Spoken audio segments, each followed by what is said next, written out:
પ્રમોલ્ગેશન એક જ ગામના એક વિસ્તાર પૂરતું સીમિત છે તો કાંઈ વાંધો નહીં, વિસ્તારમાં આપી લેવાનું છે. આ કેટેગરી 5 છે. કેટેગરી 6 શું છે કે રીસર્વે પ્રમોલ્ગેશન 30% વધુ સર્વે નંબર ડીએસઓ ક્ષેત્રફળ વચ્ચે 5% વધારે તફાવત છે અને આકૃતિના ફેરફાર પણ છે. એટલે 30% વધારાનું જે કાંઈ હોય ને પાછું માપવાનું છે. સરકારી હિત થતું હોય, અહિત થતું હોય વગેરે. રીસર્વેની માત્ર માપણી થઈ છે, પ્રમોલ્ગેશન થયું નથી. આ નાટક પાર્ટ 2 માં ભજવાશે. એટલે કે સરકારે અત્યારે લઈ તો લીધું છે. જે ગામમાં માપણી ઓલરેડી થઈ ગઈ છે, આ બહુ અગત્યનો વિષય છે. જે ગામમાં માપણી થઈ ગઈ છે એટલે કે તમારા નામમાં ગામમાં નાટક મંડળી આવી હતી, માપી ગઈ છે, નાટક કરી ગઈ છે, પ્રમોલ્ગેશન 7 નંબરમાં ચડ્યા નથી. આ ફેઝ 2 માં આવશે. કારણ કે અત્યારે કેટેગરી હાથમાં હેમજા વગરનું તો નથી મૂક્યું સરકારે કે ત્યાં આ બધી કામગીરી પૂરી થયા પછી આ પાણી ઢોળાવવાનું છે. એટલે કે પાછું સરકારનો ઈચ્છા શું છે અને મારી એ ઈચ્છા છે કે આખા ગુજરાતમાં ફરીવાર મપાઈ જવું જોઈએ.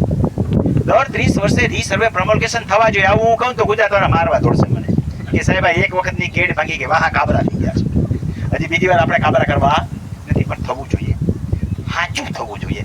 આવું થયું એવું ન થવું જોઈએ. ખેડૂતો કોઈ દી કેજે ભાઈ દુરસ્તી કરાવતો નથી. કટકા થતા જાય, લેન્ડ ગેમિંગમાં જાય, ઓને મારો શેઠો ખાઈ ગયો, નોડું મારું ખાઈ ગયું અને મારું દબાણ કર્યું. એ સાબિત જ નથી થઈ શકતું કારણ કે તમારી કોઈ કાંઈ આપણી સીટ તો છે નહીં. તમે તમારું હિસાબ ફોર્મ જુદું તો પાડ્યું નથી, સરકારમાં ક્યાંય રેકોર્ડ નથી. તો સરકારે રેકડી ઊભા કરવા પડે. રોજે રોજ તો સરકાર રેકર્ડ ન ઊભા કરીએ કે આખો કાર્યક્રમ થાય ત્યારે સરકારે રેકર્ડ ઊભા કરે. તો એ રેકર્ડ ઊભા કરવા માટે સરકારે રીસર્વે કરાવ્યું હતું પણ લોચા પડ્યા. તો સરકાર હવે શું કહે છે કે પહેલા ફેઝમાં જે લોચા છે અમે ચોખ્ખા કરી નાખશું. બીજા ફેઝની અંદર જે ખર્ચો કર્યો છે, કારણ કે એ પૈસા આખરે તો આપણા ખીચામાંથી જ ગયા છે ને, સરકાર જે પૈસા નાખ્યા છે પ્રજાના પૈસામાંથી જ ગયા છે. તો પાછું બીજું બધું માપવું છે તો આ જેટલું માપ્યું છે એ પાછું એકવાર જોઈ લઈએ એટલે એ પાછું આવશે. તેથી ખાસ પાછું જોવાનું છે કે આવા નવા લોચા એમાં હશે જ, કારણ કે એ બે એક જ જણાએ કરેલા છે. એટલે એ આ જ કેટેગરી નીચે, આ જ એસઓપી નીચે નવી ગાઈડલાઈન બહાર પાડ્યા વગર આ જ કેટેગરી પ્રમાણે કામગીરી કરવાની થશે.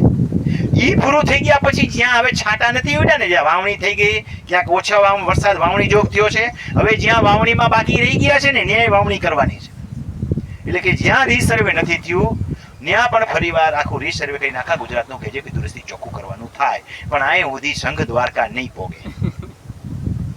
હજી આટલું ચોખ્ખું થાય તો ઘણું, પછી હજુ માપણી વાળું થાય ત્યાં ઘણું, ત્યાં કોઈ જાણે કેટલા વરો થઈ જાય. એટલે આપણે આપણી કેટેગરી એટલું ધ્યાન રાખવાનું છે કે રીસર્વે જરૂરી છે, થવો જોઈએ, ચોખ્ખો થવો જોઈએ, ગોબરો થવો જોઈએ નહીં. ગોબરો થયો છે એમાંથી સરકારે આ ચાન્સ આપ્યો છે, એનો લાભ લઈને આપણે ચોખ્ખો કરી દેવો જોઈએ. જ્યાં મપાઈ ગયા છે એ પણ પાછા રીસર્વે પ્રમોલ્ગેશન ચડશે.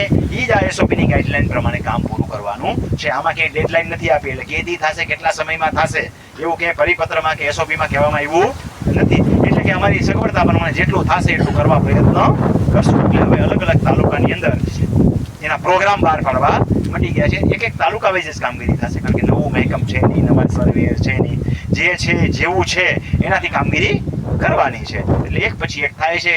અને અત્યારે આપણે જોઈએ જ છીએ કે તાલુકા વાઇઝ પ્રોગ્રામ બને છે. તાલુકા વાઇઝ પ્રોગ્રામના ગામના નામ વાઇઝ આ તારીખથી આ તારીખ પછી આ ગામમાં સમિતિ જશે, આ તારીખથી આ તારીખ પછી આ ગામમાં જશે. એટલે એની પ્રક્રિયા થશે. રહી ગયા હશો એમાંથી તો તમે વાંધાજી નાખી હશો, ત્યાં સેકન્ડ ફેઝમાં તમારો વારો મોડેકથી પછી પાછો આવશે. પણ કામગીરી થશે કરી અને આપણે કરાવી લેવાની છે, જેથી કરીને ભૂમિ સીમાંકનનો સાચો લાભ આપણને મળી જાય.